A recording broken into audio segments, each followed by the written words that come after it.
Assalamualaikum warahmatullahi wabarakatuh.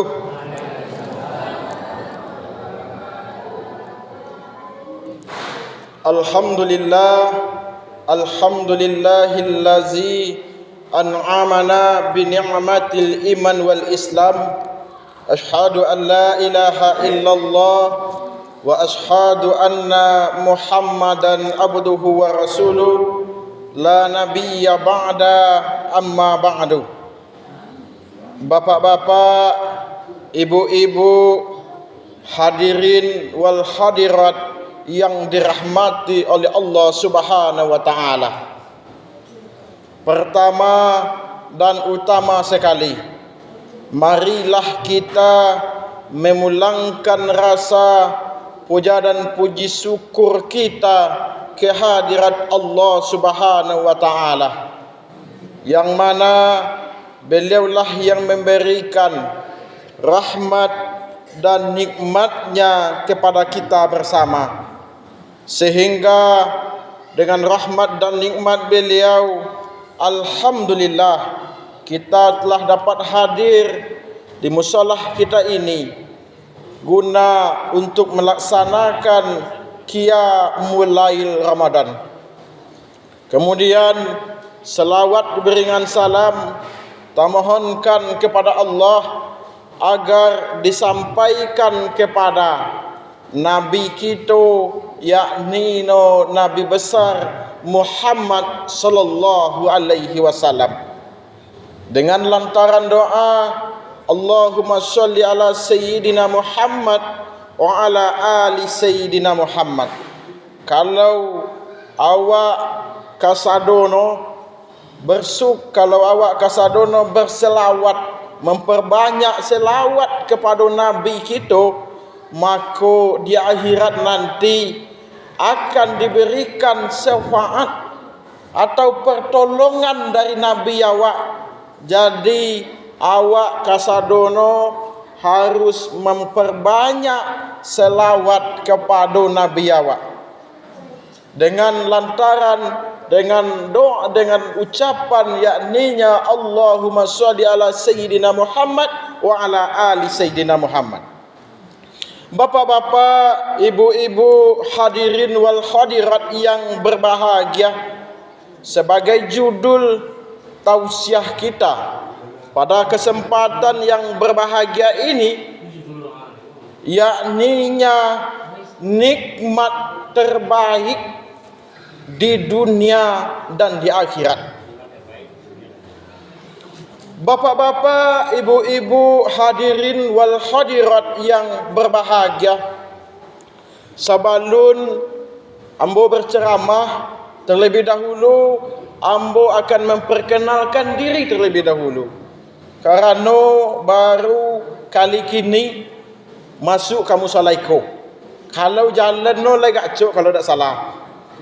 Jalan ke situ lagi cok. Tapi masuk kamu salaiko baru hari kini lah.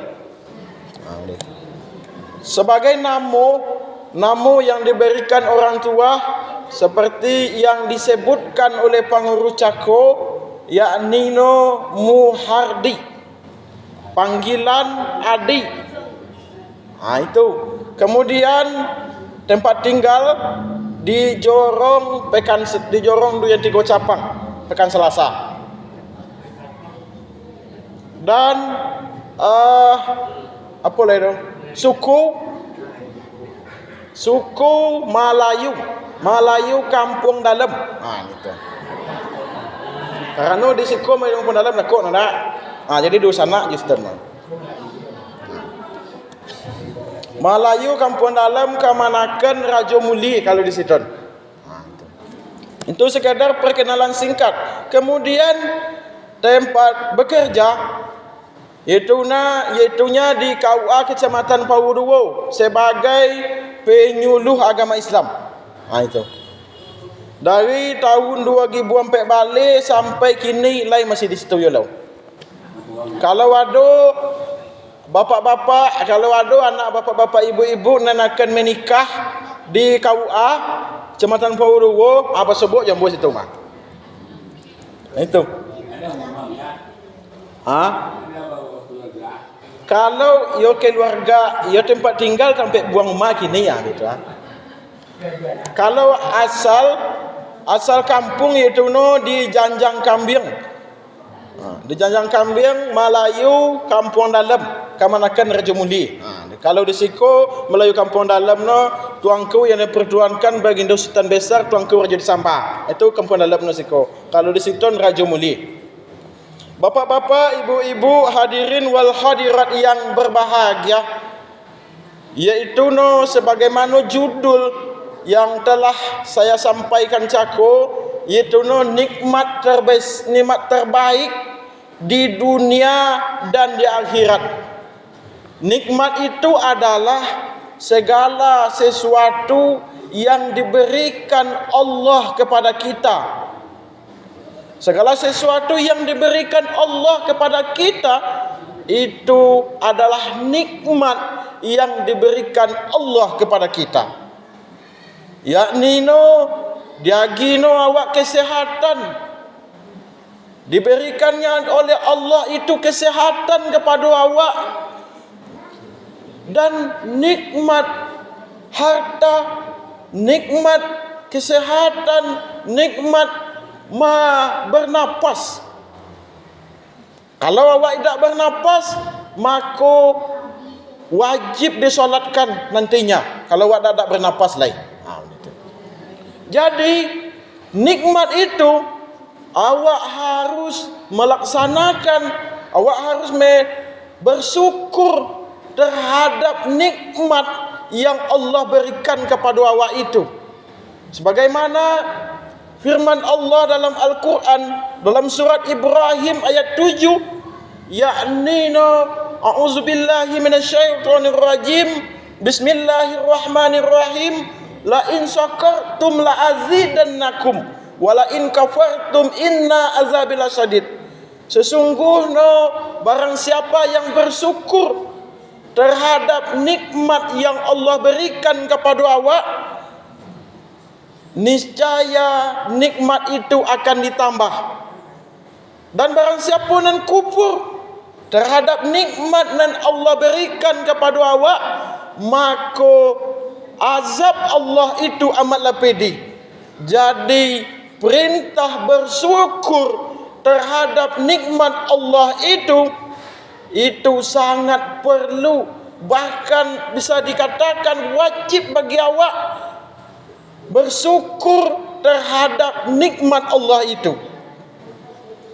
Jadi empat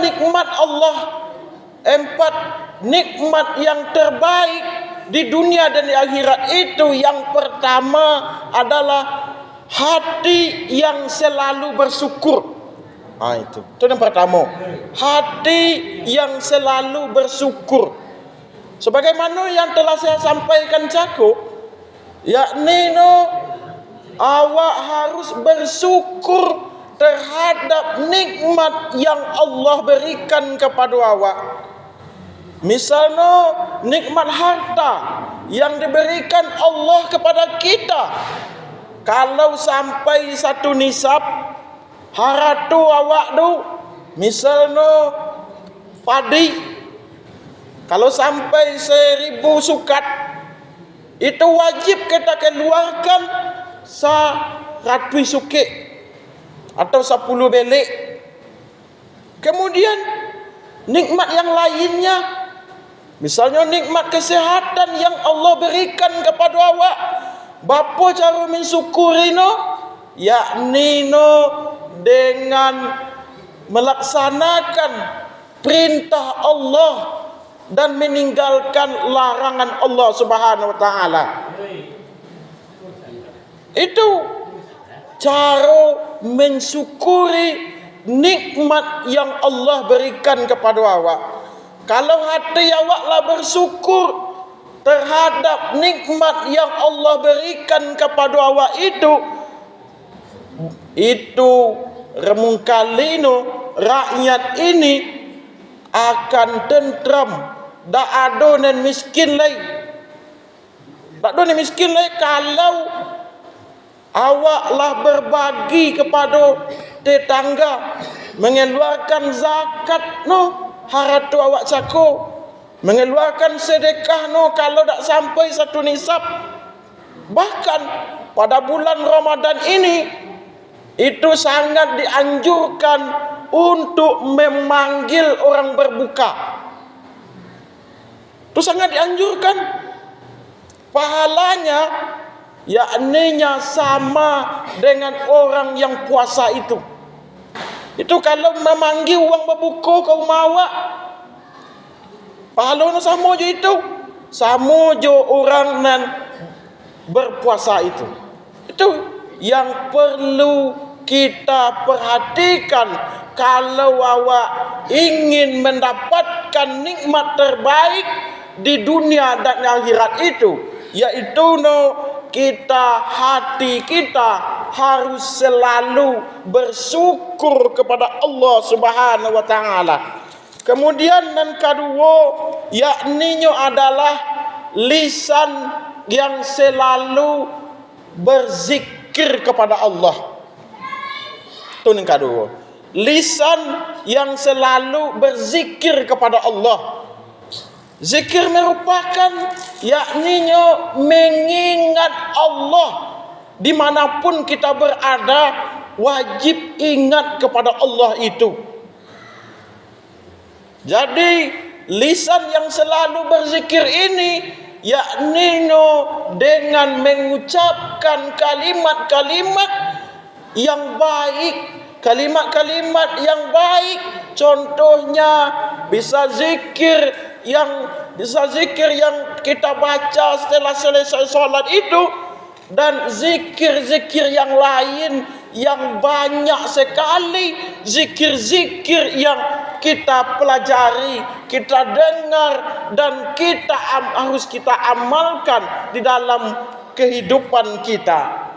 Bapak-bapak, ibu-ibu, hadirin wal hadirat yang berbahagia, jadi kita itu harus selalu berzikir kepada Allah, selalu berzikir dan selalu ingat kepada Allah Subhanahu wa taala dengan mengucapkan kalimat-kalimat zikir. Zikir itu banyak sekali macamnya. Ada zikir dengan hati kita, zikir dengan ucapan kita, zikir dengan perbuatan kita. Zikir dengan hati kita yakninya adalah ingat kepada Allah, itu adalah salah satu zikir dengan hati. Tidak akan berbuat dosa kalau hati awak Allah berzikir, tidak akan melaksanakan perbuatan-perbuatan dosa dan lain sebagainya. Bapak-bapak, ibu-ibu, hadirin wal hadirat yang berbahagia. Kemudian dengan zikir dengan ucapan. Zikir dengan ucapan itu yakninya mengucapkan kalimat-kalimat yang baik, kalimat-kalimat yang zikir itu. Ada zikir pagi dan petang, ada zikir 33 itu, yakninya subhanallah walhamdulillah wala ilaha illallah wallahu akbar, dan zikir-zikir yang lain, zikir asmaul husna dan lain sebagainya. Itu sangat bisa kita amalkan di dalam kehidupan kita. Bapak-bapak, ibu-ibu, hadirin wal hadirat yang berbahagia. Kemudian zikir dengan anggota kita. Bapolo carono zikir dengan anggota itu, dak yaknino melangkahkan kaki untuk perbuatan-perbuatan yang elok. Misalnya melangkahkan kaki untuk pergi ke musala, pergi ke masjid. Awak kini banyak dicari masjid, musala, ramino katiko bulan-bulan Ramadan saja. Di mana-mana pun masjid, musala, gamino katiko bulan Ramadan saja. Itu pun pada awal-awal no. Ketika awal patang mungkin panu masjid musala ko. Sampai ke belakang dana. Kalau awal-awal patang, kalau kini lai sampai 2 saf cakap kalau tidak salah. Itu yang perbuat zikir dengan perbuatan itu, yakni no melangkahkan kaki awak untuk berbuat nan elok dan lain sebagainya. Bapak-bapak, ibu-ibu, hadirin wal hadirat yang berbahagia. Kemudian nikmat nan selanjutnya ini adalah istri yang soleha. Istri yang soleha itu adalah nikmat terbaik bagi suami-suami. Kalau dapat istri nan soleha ko, itu suami akan bahagia. Suami akan bahagia selalu. Karena suami yang soleha ini akan menuruti perintah suaminya. Istri yang soleha itu, istri yang soleha itu akan menuruti apapun perintah suaminya. Tugas istri yang soleha itu adalah melaksanakan perintah Allah dan berbakti kepada suami. Karena